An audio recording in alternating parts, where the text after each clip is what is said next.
मामले से जुड़ी खबर। डीसीपी वेस्ट राज ऋषि राज ने मामले का खुलासा कर दिया है।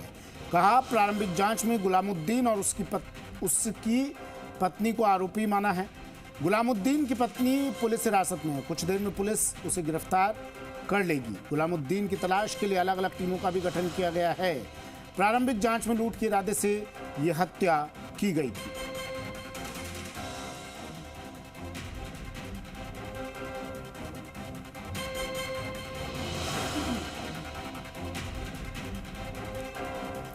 गुलामुद्दीन की तलाश के लिए अलग अलग टीमों का गठन कर लिया गया है। प्रथम दृष्टया ये लूट के इरादे से की गई हत्या का मामला बताया जा रहा है। प्रारंभिक जांच में लूट के इरादे से की गई हत्या।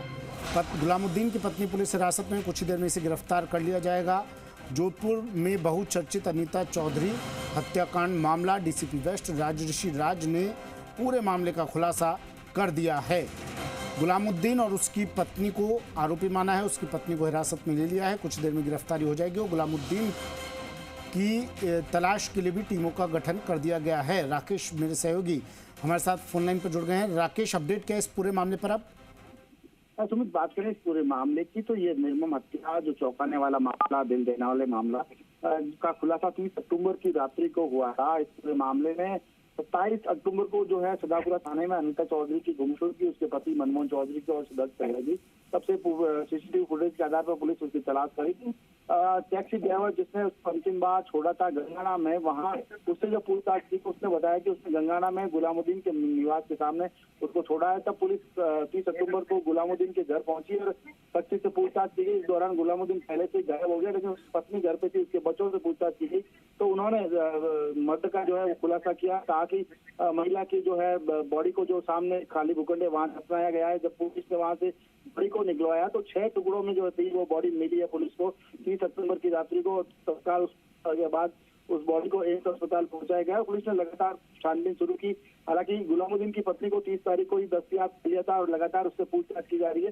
2 दिन की पड़ताल के बाद पुलिस के हाथ सूत्र लगे। उसमें ये सामने आया कि प्रारंभिक जांच में पुलिस ने कहा कि जो गुलामुद्दीन है और उसकी पत्नी है, उन दोनों ने मिलकर ही उसकी हत्या की है। सबसे बड़ी बात है कि गुलामुद्दीन जो है उसके ऊपर काफी बड़ा कर्जा था। उस कर्जे से चुकता करने के लिए लूट के इरादे से इन्होंने हत्या की है। फिलहाल पुलिस ने ऐसी जानकारी दी, लेकिन पुलिस आगे की पड़ताल भी कर रही। हो सकता है कि कोई और लोग भी हत्या में शामिल हो, पड़ताल की जा रही है। लेकिन जब तक गुलामुद्दीन पुलिस के हाथ नहीं लगेगा तब तक पूरे मामले का खुलासा नहीं हो सकता। गुलामुद्दीन की पत्नी ने अब तक क्या कुछ बताया पुलिस को? गुलामुद्दीन की पत्नी ने जो प्रथम दृष्टया पुलिस को बताया उसमें यही बताया गया कि अनीता चौधरी के पास का पैसा था और किसी प्रॉपर्टी डीलिंग का भी काम करती थी और महिला डिविजन भी थी। लंबे टाइम से ऐसे में उन्हें ये उम्मीद थी कि जब वो उनके घर आएंगे तो काफी ऑर्नामेंट ज्वेलरी जो पहन के आएगी तो उसको नशीला पदार्थ पिलाकर उससे जो ज्वेलरी है उसको वो लोग लूट लेंगे और उसको बेच देंगे, जिससे कि इनका कर्जा छूट सकता है। इसी इरादे से उन्होंने इसको, जब वो घर पहुंची उनके घर पे गुलामुद्दीन के, तो उसको घर में मिलाकर शरबत पिलाया गया। शरबत में जब बेहोशी की दवा संभव से ज्यादा हो गई थी, इसी वजह से उसकी डेथ हो गई। तो डेथ होने के बाद जुर्म को छुपाने के लिए इन्होंने उसको उसकी बॉडी को पास में किया और उसको दफना दिया गया। माना ये जाए, गुलामुद्दीन की पत्नी कह रही है कि चाहे अनचाहे उसकी हत्या हो गई, उसका मर्डर हो गया, जानबूझकर इन्होंने इस वारदात को अंजाम नहीं दिया। जी, जैसा कि पुलिस ने बताया है कि इस पूरे मामले में गुलामुद्दीन की पत्नी ने जो प्रारंभिक पूछताछ में बताया है कि वो लूट के इरादे से ही उन्होंने शरबत पिलाया। गुलामुद्दीन की पारिवारिक पृष्ठभूमि आप थोड़ा बता सकते हैं राकेश? बात करें गुलामुद्दीन की प्रारंभिक पृष्ठभूमि की तो गुलामुद्दीन की भी सदापुरा में दुकान है, क्योंकि वो गुलामुद्दीन जो है वो कपड़े का नौकरी चलाता है। तो उसकी दुकान की अनीता चौधरी के साथ है, दोनों के आमने सामने दुकान है।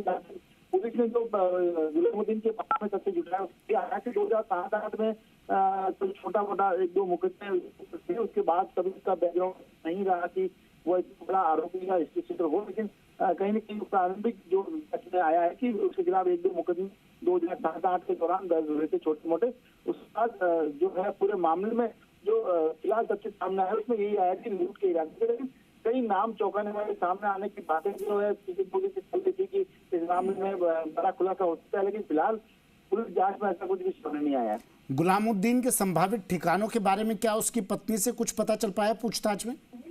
जैसा कि डीसीपी वेस्ट राजपूत राज ने बताया है कि उसकी पत्नी को तो दस्तयाब किया, गिरफ्तार भी करेंगे। और गुलामुद्दीन का भी संभवतः उनको इनपुट मिल चुका है। उन्होंने अलग अलग टीमों को गठन करके उनके पीछे लगा दिया है। और अभी जो खुलासा किया उसमें कहा है कि उनका इनपुट भी काफी हद तक उनको मिल चुका है। जल्द ही जो है पुलिस भी गुलामुद्दीन को भी अरेस्ट कर लेगी इस मामले में। लेकिन बड़ी बात है, इस महिला को घर बुलाना, जो उस पर विश्वास करती है, उसको भाई मानती थी, उस बहन के साथ इस तरीके से धोखा और निर्मम हत्या करना, हत्या के बाद उसके शव को जो है 6 अलग अलग पार्ट में करना, दोनों हाथ अलग कर देना, दोनों पांव अलग करना, सिर अलग करना, घर को अलग, फिर 10 फीट का गड्ढा, प्री प्लान मर्डर था पूरा, क्योंकि 10 फुट का गड्ढा खोदा गया। जेसीबी से 2 दिन पहले, घटना से वारदात से 2 दिन पहले इन्होंने गड्ढा खोद रखा था। तो निश्चित रूप से जिस तरीके से गुलामुद्दीन की पत्नी प्रारंभिक पूछताछ बता रही है केवल लूट का इरादा, लेकिन प्री प्लान कहीं कहीं नजर आ रहा पुलिस का ये कहना है, क्योंकि 2 दिन पहले गड्ढा खोदा गया था। तो निश्चित रूप से कहीं ना कहीं प्लानिंग तो बड़ी कहेंगी। और इस पूरे हत्याकांड में क्या गुलामुद्दीन के साथ उसकी पत्नी हर वक्त शामिल रही, हत्या करने से लेकर शव के टुकड़े करना और उसको दफनाने तक? फिलहाल जो पुलिस ने खुलासा किया उसमें यही कहा है कि दोनों साथ थे, गुलामुद्दीन और उसकी पत्नी, क्योंकि उसकी जब गंगाना में अंतिम बार उनके घर के सामने टैक्सी ड्राइवर छोड़ के गया था, उसके बाद जब पुलिस 30 अक्टूबर को उनके घर पहुंची तो सच्ची से उसकी पत्नी और बच्चों से ही पूछताछ की थी। गुलामुद्दीन तो गायब हो चुका था। तब उसकी पत्नी ने स्वीकार किया कि एक नया बॉडी उनके घर के सामने खाली घर में गड़ी हुई है।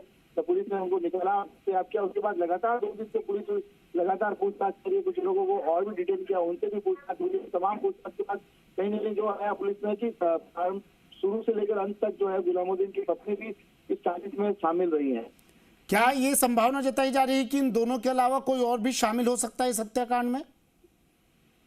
इस बारे में जब हमने ये सवाल किया कि इस हत्या के मामले में इन 2 के अलावा कुछ और लोग हो सकता है, क्योंकि जिस तरीके से पुलिस पिछले 2 दिन से अलग अलग लोगों को डिटेन करके अलग अलग पूछताछ कर रही थी, तो कई मामले ऐसे भी आए कि हो सकता है कि प्रॉपर्टी का विवाद हो सकता है कि पैसों का बड़ा लेन देन का व्यापार हो, क्योंकि जिस तरीके से प्रॉपर्टी डील थी तो निश्चित रूप से बड़े पैसे के उम्मीद थी किसी लोगों को। तो इसको लेकर कई लोगों को डिटेन किया, लेकिन डिटेन करने के बाद भी पुलिस ने कहा कि हाथ कुछ नहीं लगा। फिलहाल प्रारंभिक जांच में ये दोनों पति पत्नी ही दोषी बने रहे हैं। ठीक है, शुक्रिया राकेश तमाम जानकारी के लिए।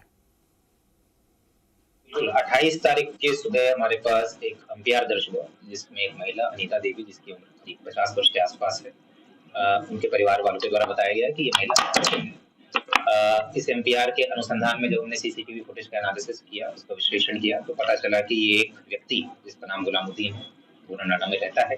वहां तक हमने इसके मूवमेंट को ट्रेस किया। उसके बाद फिर उसकी पत्नी से जब पूछताछ की और उसमें ये खुलासा हुआ कि ये गुलामुद्दीन ने इस महिला की हत्या करके जमीन में इसे दफना दिया है। उसके बाद फिर एफएसएल टीम को बुलाया गया, डॉग स्पॉट को बुलाया गया, सारे उच्च अधिकारी वहां मौके पर गए। लाश 2 कट्टे में थी, 2 कट्टों को हमने सीज किया, उसको हॉस्पिटल भिजवाया। और पिछले 1.5 दिनों से हमारी पूरी टीम जो है गुलामुद्दीन और इसके साथ साथ जो भी इस प्रकरण में जो भी इसके एसोसिएट्स थे, जो भी सहयोगी थे, उनके पीछे लगी हुई थी। हमने करीब पिछले 1.5 दिनों में 18 लोगों को डिटेन करके यहाँ पर हम निरंतर उनसे पूछताछ कर रहे हैं। फिलहाल अभी तक जो प्रारंभिक अनुसंधान हुआ है और अभी तक जो चीजें सामने आई हैं, ये मैं संक्षिप्त में एक बार बताना चाहूंगा।